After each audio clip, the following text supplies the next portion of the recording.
નમસ્કાર, આપ નિહાળી રહ્યા છો આઝાદ મીડિયા લાઈવ. પાટણમાં થઈ એસીબીની સફળ ટ્રેપ.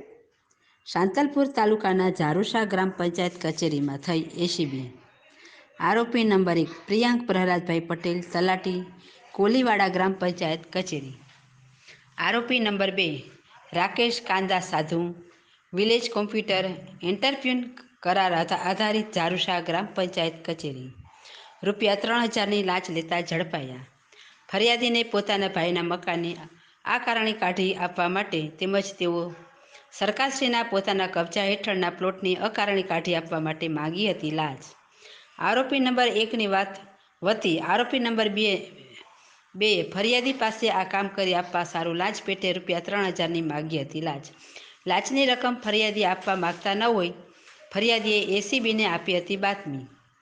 આ કામના આરોપીનું નંબર 2ના લાંચના છટકા દરમિયાન ફરિયાદી સાથે હેતુલક્ષી વાતચીત કરી લાંચની રકમ ₹3000 માંગી સ્વીકારી આરોપી નંબર 1 જોડે ટેલિફોનથી વાતચીત કરી બંને આરોપી પકડાઈ ગયેલ. ટ્રેપિંગ અધિકારી MJ Chaudhary, police inspector, Patan ACB. Anchor Sandhyaben Oza, reporter Jasudan Gadhvi, Azad media live, Patan.